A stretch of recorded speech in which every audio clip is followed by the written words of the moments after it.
저는 뭐 되게 뭐 아시는 분은 아실지 모르겠습니다만은 약 20년 동안 감옥에 있다가 작년 8월 14일 날 출소를 했습니다.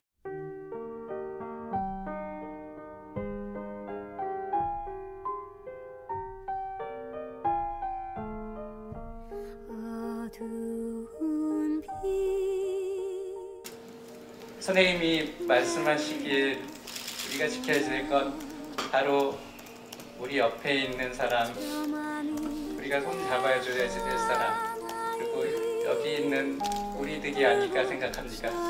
선생님을 사랑하고 선생님을 존경한 수많은 나무들과 더불어 숲이 되어 지키도록 하겠습니다.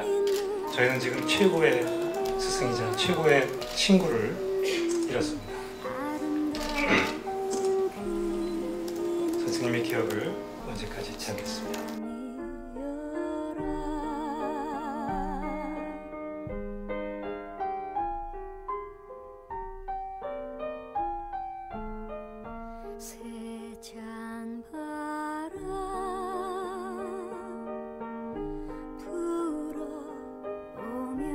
그 어느 때보다도 따뜻한 연대가 필요한 이 시대에 우리에게 따스하고 풍성한 은혜를 베풀어 주시고 홀연히 우리 곁을 떠난 고 신영복 교수의 영혼을 위한 우리의 기도를 들으시고 이 지상에서 겪은 그의 모든 고통을 깨끗이 씻어주시고 영원한 안식을 허락하여 주소서. 아름다운 그이는 사람이여라.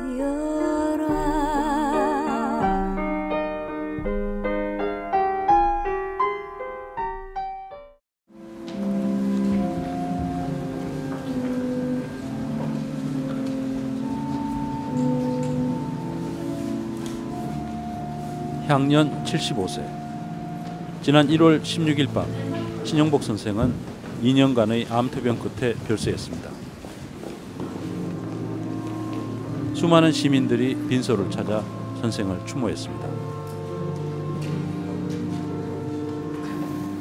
이 시대에 모순 시대의 폭력을 온몸으로 맞으신 분이고 또 그거를 그냥 아픔에서 끝나는 것이 아니라 더 아름답게 승화시켜서 큰 가르침을 우리한테 준 것 같아요.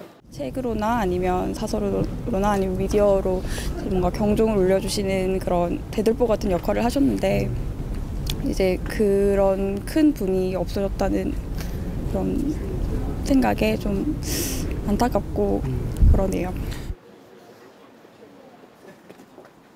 그가 우리에게 남기고 간 것은 무엇일까? 신영복 선생은 일제 마렵인 1941년 경남 의령에서 태어나 밀양에서 유년기를 보냈습니다. 부산에서 고등학교를 마친 뒤 59년 서울대 경제학과에 입학했습니다. 부산 상고는 친지들을 많이 배출했어. 그런 글씨가 된 거야. 후배들에게 그는 늘 유쾌하고 더없이 진실했던 선배로 기억됩니다. 처음 뭐 신입생 환영회 할 그때도 보면은 이번에 얼마나 재미있고 유쾌한지. 근데 유머도 아주 뭐 풍성하고 말씀도 참 재미있게 하시고 이래가지고 같이 만나면은 늘 즐거웠어요. 작원 그 무슨 환영회 선후배 만나는 동기가 있으면 굉장히 절구해하고 모든 게 편해요. 전혀 꿈이 없어요. 그는 65년 대학원을 마친 뒤 현역 장교 신분으로 육군사관학교 등에서 경제학을 강의했습니다.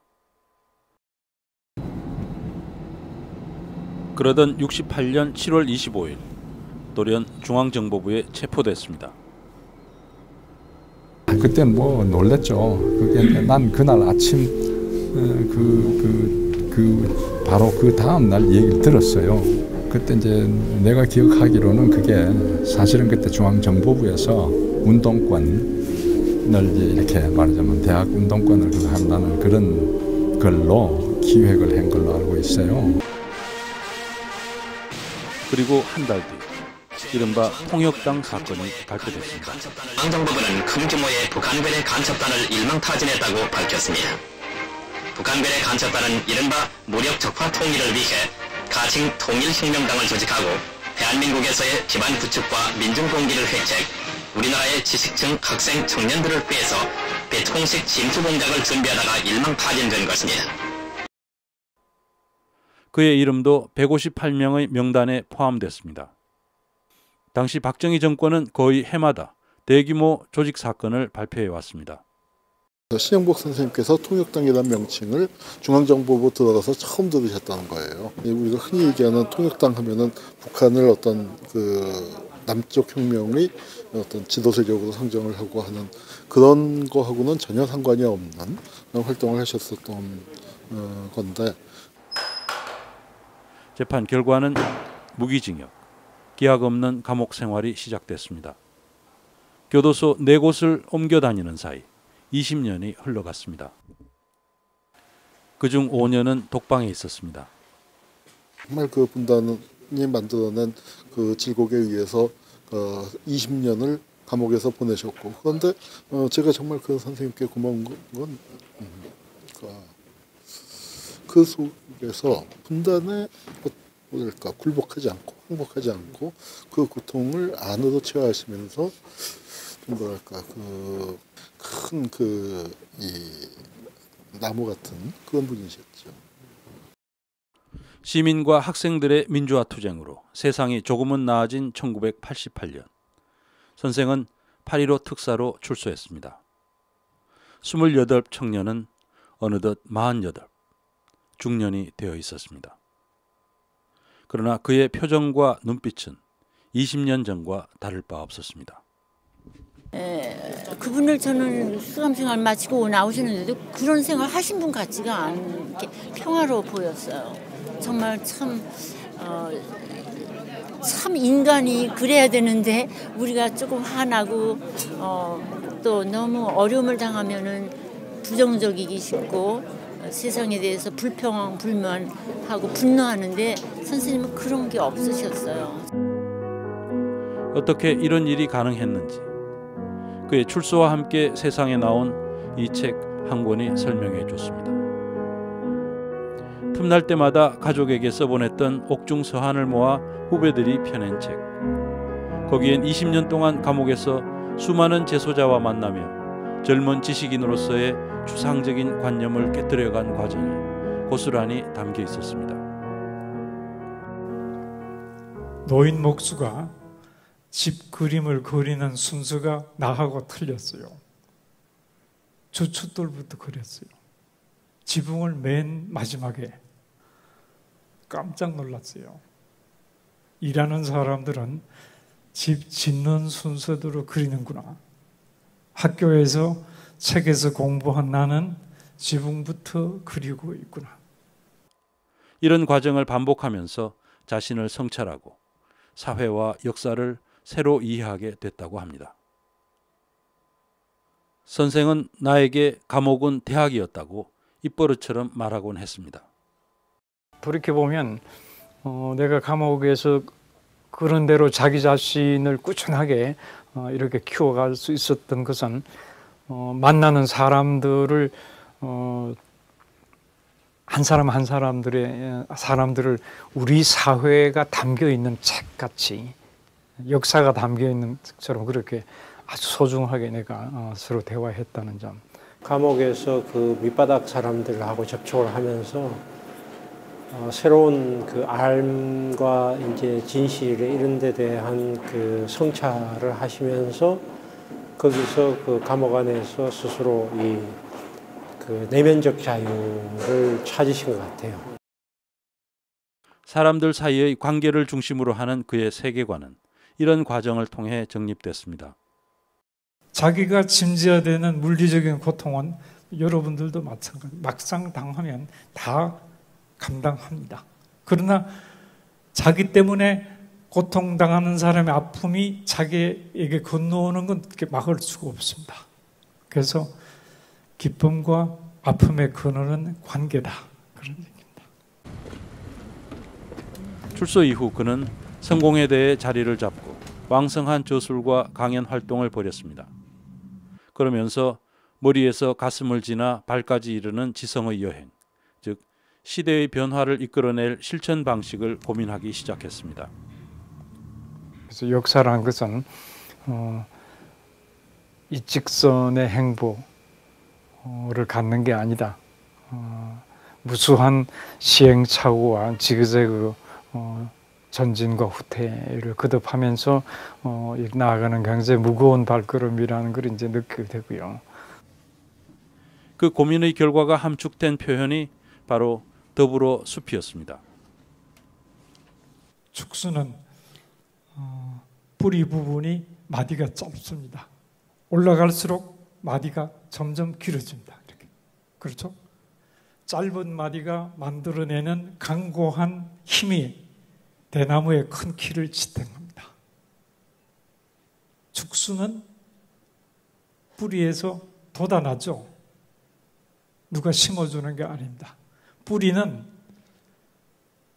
깜깜한 땅 속에서 자기를 뻗어가야 하는 뿌리는 아예 마디 투성입니다. 그리고 이 죽전, 대나무 밭의 모든 뿌리는 서로 연결되어 있습니다. 그래서 홍수 때도 언덕을 지킬 수 있습니다. 함께. 남을 이기고 자기를 키우는 방식으로 지금 모든 사람들의 생각이나 삶의 논리가 움직이는 속에서 사람들끼리 서로 관계를 맺고 서로 작게 위로하면서 큰 고통을 함께 이겨나가는 그런 삶의 지혜를 전해주신 분이라고 생각해요. 이런 그의 생각이 대중들에게 더욱 친숙하게 다가서도록 한 것은 바로 글씨와 그림이었습니다.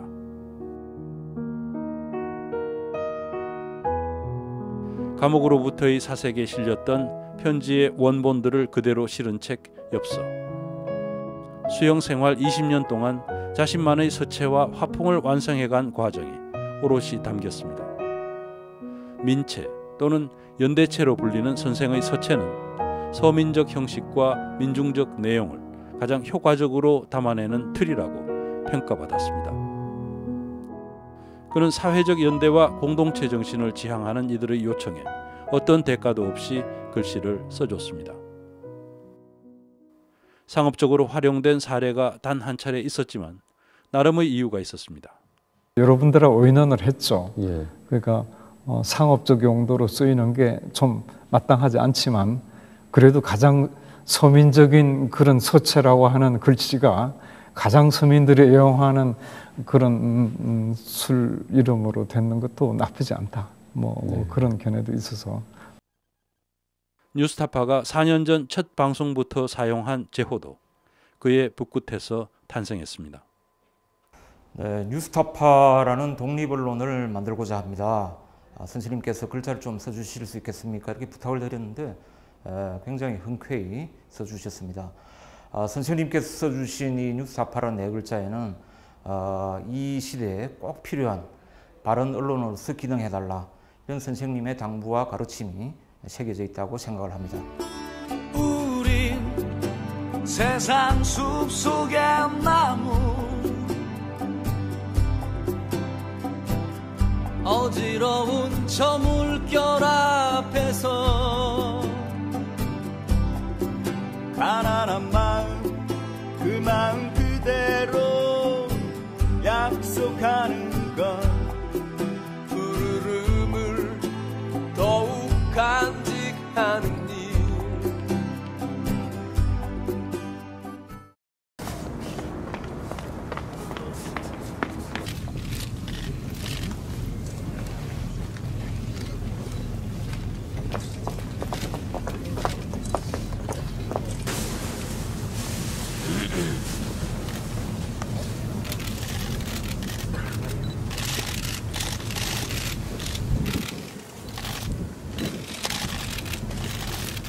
우리가 살면서 정말 이렇게 떠나고 싶지 않은 공간들이 참 많아요.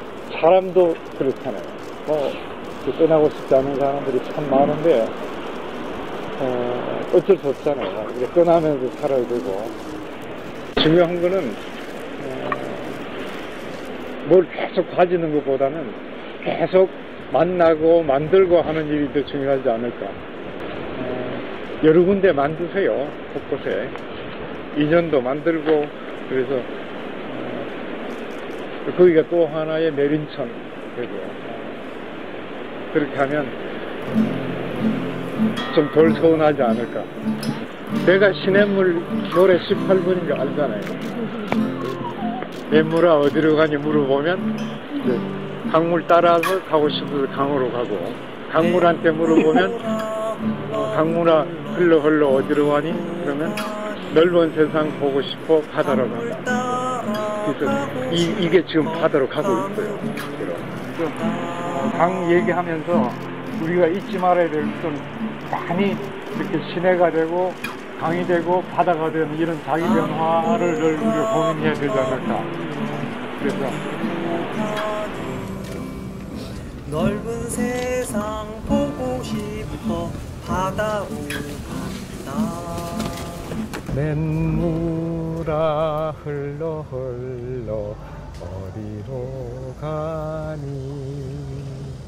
강물 따라 가고 싶어 강으로